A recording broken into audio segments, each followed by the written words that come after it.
माना कि महिलाएं हर क्षेत्र में पुरुषों के साथ कंधे से कंधा मिलाकर अपनी उपस्थिति दर्ज करा रही है। शायद ही कोई ऐसा कार्य क्षेत्र होगा जहां महिलाएं ना काम कर रही हो। ऑटो चलाने से लेकर हवाई जहाज उड़ाने तक, बंदूक चलाने से लेकर किचन में चाकू चलाने तक का सारा काम महिलाएं कर रही है। तो फिर अपराध का क्षेत्र छूट जाए, ऐसा कैसे हो सकता है? जी हाँ, अपराध के क्षेत्र में भी महिला डॉन की कमी नहीं।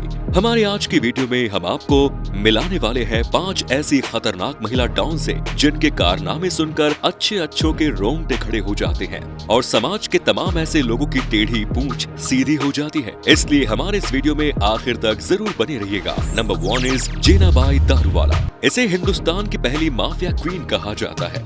ये एक ऐसी माफिया क्वीन थी जिसने अपने समय में महात्मा गांधी के साथ देश की आजादी की लड़ाई भी लड़ी। आजादी की लड़ाई में इन्होंने एक हिंदू की जान भी बचाई थी। ये मुंबई के डोंगरी इलाके में रहा करती थी। साल 1947 में जब हिंदुस्तान और पाकिस्तान के बीच पार्टीशन हुआ और उनके पति ने पाकिस्तान जाना तय किया तो इन्होंने अपने पति को छोड़ दिया, लेकिन हिंदुस्तान को छोड़ा और ये यहीं रहने लगी। लेकिन समस्या भी बच्चों के लालन पालन की थी और उस समस्या से निपटने के लिए इन्होंने चावल का धंधा शुरू किया। लेकिन चावल के धंधे में अच्छा खासा नुकसान हुआ। इसके बाद उन्होंने शराब का गैर कानूनी धंधा शुरू किया। इनकी शख्सियत कुछ ऐसी थी कि ये हाजी मस्तान, करीम लाला और दाऊद इब्राहिम जैसे माफिया डॉन को भी अपनी उंगलियों पर नचाती थी।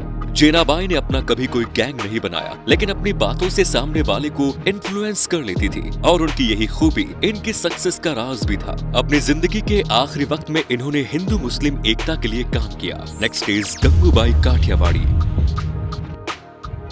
गुजरात के काठियावाड़ की रहने वाली गंगा हरजीवन दास ने 16 साल की उम्र में एक ऐसे व्यक्ति से प्यार किया जो केवल उनके जिस्म से खेलना चाहता था। जब उसका मन भर गया तो उसने मुंबई के कमाठीपुरा के वैश्यालय में केवल 500 रुपए में गंगा को बेच दिया। अपने साथ ही धोखे को गंगूबाई ने मन मार कर स्वीकार तो कर लिया, मगर ये जिंदगी उनके लिए आसान नहीं थी। किसी भी लड़की के लिए वैश्या होना आसान नहीं होता, खास तौर से तब जबकि वो एक संपन्न और खाते पीते परिवार से हो और केवल प्यार में धोखा खाकर यहाँ पहुँच गई हो। खैर, यही जिंदगी गंगा ने स्वीकार की और आगे चलकर गंगूबाई बन गई। करीम लाला के एक आदमी ने जब गंगूबाई के साथ बलात्कार किया तो इसकी शिकायत लेकर वो खुद करीम लाला के पास पहुंची और करीम लाला ने अपने आदमी का वो हाल किया कि वो उसके बाद दोबारा किसी ने गंगूबाई की तरफ नजर उठाकर नहीं देखा, क्योंकि करीम लाला उसे अपनी बहन मान चुका था। इसके बाद गंगूबाई का कद मुंबई के कमाठीपुरा और दूसरे एरिया में भी बढ़ने लगा। आगे चलकर वो कमाठीपुरा की सबसे बड़ी सेक्स वर्कर बन गई और उस पूरे एरिया पर अपना कंट्रोल कायम किया। वो जल्द ही कमाठीपुरा के कई बड़े वैश्यालय की मालकिन बन गई। धीरे धीरे गंगूबाई ने सेक्स वर्कर और अनाथ बच्चों के हित में आवाज उठानी शुरू की। उसने कभी भी किसी भी लड़की को उसकी मर्जी के बिना इस धंधे में नहीं आने दिया। अपने धंधे को संभालने के साथ साथ उसने अपने जैसी सेक्स वर्कर के साथ उनकी लड़ाई लड़ी।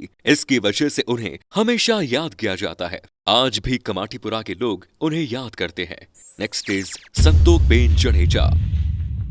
1990 के दशक में पोरबंदर पोर्ट के चप्पे चप्पे पर संतोखबेन जडेजा का जलवा हुआ करता था। इसे गॉड मदर के नाम से जाना जाता था। उस क्षेत्र में इनके नाम की इतनी दहशत थी कि इसके नाम से ही अपराध हुआ करते थे और इनके खिलाफ बोलने की हिम्मत किसी की भी नहीं होती थी। संतोखबेन जडेजा के पति सरमन जडेजा को एक लोकल गुंडे ने मिलकर काम करते हुए गोली मार दी। हालांकि सरमन जडेजा ने अपराध का रास्ता छोड़ दिया, लेकिन इसके बावजूद इनके पति के साथ जो हुआ उसे देखकर इनके मन में बदले का भाव जो पैदा हुआ, उसने इन्हें अपराध के रास्ते पर चलने के लिए मजबूर किया। इन्होंने अपने पति के गैंग की कमान संभाली और सबसे पहले अपने पति की हत्या का बदला लेने के लिए कोशिश शुरू की और बहुत जल्द इन्हें मौका भी मिल गया और इन्होंने अपने पति के कातिल को जान से मरवा दिया। इतना ही नहीं, उस क्षेत्र से संतोखबेन ने दुश्मन के सभी लोगों का सफाया कर दिया। पोरबंदर के साथ साथ राजकोट रीजन में भी फिरौती वसूली और तस्करी जैसे कामों के लिए संतोखबेन को जाना जाने लगा। अपराध के क्षेत्र में नाम कमाने के बाद इन्होंने राजनीति में भी हाथ आजमाया। ये कई बार जेल भी गई। साल 2001 में हार्ट अटैक के चलते संतोखबेन इस दुनिया को अलविदा कह गई। नेक्स्ट इज फूलन देवी।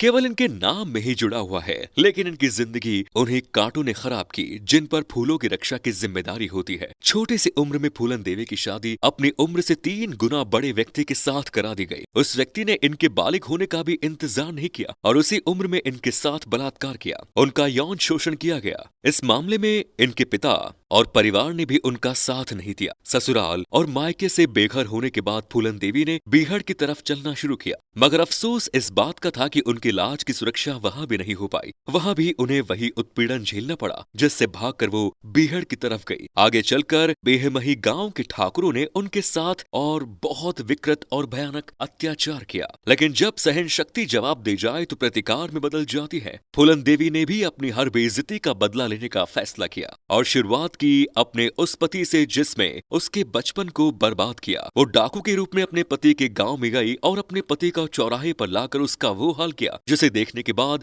हर किसी के दिल हिल गए। उसने घोषणा की कि गांव में अगर किसी अधेड़ व्यक्ति ने किसी नाबालिग लड़की से शादी की तो उसका खामियाजा सभी को भुगतना पड़ेगा, जो उस शादी में शामिल भी नहीं होंगे। इसके बाद उसने अपने साथ हुई और उस बेइज्जती का बदला लिया जो ठाकुरों ने उसके साथ किया। उसने लाइन में खड़ा करके एक साथ 20 ठाकुरों को गोली मार दी। फूलन देवी के जीवन की यह घटना बेहमई हत्याकांड के नाम से फेमस हुई और इस हत्याकांड के बाद फूलन देवी आसपास के क्षेत्र में ही नहीं बल्कि देश और विदेश में भी फेमस हो गई। कानून की नजर में वो काम भी गलत है जो फूलन देवी के साथ हुआ और वो भी गलत है जो फूलन देवी ने किया, लेकिन फिर भी बहुत से लोग उन्हें दुर्गा का रूप भी मानते हैं। साल 1983 में उन्होंने मध्य प्रदेश सरकार के सामने बाद में समर्पण कर दिया। जब सरकार ने उनकी तमाम मांगों को पूरा कर लिया, करीब 11 साल जेल में रहने के बाद जब वो बाहर निकली तो एक सामान्य जीवन बिताने लगी। आगे चलकर समाजवादी पार्टी की टिकट पर वो सांसद के तौर पर चुनी गई और दिल्ली पहुंच गई। साल 2001 में उनके सरकारी आवास के सामने ही शेर सिंह राणा ने उन्हें गोली मार दी। उसका कहना था कि उसने ठाकुरों की हत्या का बदला ले लिया। केवल 38 साल के इस जीवन में फूलन देवी ने अत्याचार को सहन करने और फिर उसका बदला लेने की जो दास्तान को भोगा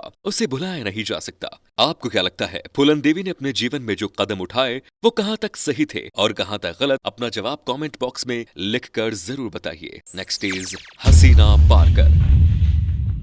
दाऊद इब्राहिम की बहन थी, लेकिन दाऊद इब्राहिम हिंदुस्तान छोड़कर जा चुका था। तब उसकी बहन हसीना पारकर ने मुंबई के नागपाड़ा इलाके में अपने जुर्म की सल्तनत को कायम किया, लेकिन जुर्म की दुनिया में वो यूं ही नहीं आई। दरअसल उसके पति को गोली मार दी गई थी और इसके बाद हसीना पारकर ने जुर्म की दुनिया में कदम रखा। 1991 तक हसीना पारकर मुंबई के नागपाड़ा इलाके की क्राइम क्वीन बन गई। इसे नागपाड़ा की अप्पा के नाम से भी जाना जाता था। इसमें कोई शक नहीं कि दाऊद की बहन होने का इसे फायदा मिला होगा, लेकिन इसकी अपनी दहशत भी लोगों में थी। कोई भी इसके खिलाफ गवाही देने के लिए तैयार नहीं होता था। पूरे 4 दशकों तक इसने अपने जुर्म के साम्राज्य को नागपाड़ा के ऊपर कायम रखा। अवैध वसूली के साथ जुर्म के तमाम काले कारनामों को करने के कारण इसके ऊपर कुल 88 मुकदमे दर्ज हुए। भले ही दाऊद इब्राहिम हिंदुस्तान में ना रहता हो, लेकिन ये हमेशा उसके संपर्क में रहती थी और इसे हिंदुस्तान में दाऊद का राइट हैंड माना जाता था। लेकिन इसके बावजूद फाइनली केवल एक ही FIR हसीना पारकर के खिलाफ दर्ज की गई। नागपाड़े में गॉड मदर की हैसियत रखने वाली हसीना पारकर साल 2014 में हार्ट अटैक का शिकार हो गई और इस दुनिया को अलविदा कह दिया। उस समय उनके जनाजे में लगभग 2500 लोग शामिल हुए। ये थी वो 5 महिला डॉन जिनके समय में उनका सिक्का चला करता था। उम्मीद है वीडियो पसंद आया होगा। अपनी राय कमेंट बॉक्स में जरूर दें। धन्यवाद।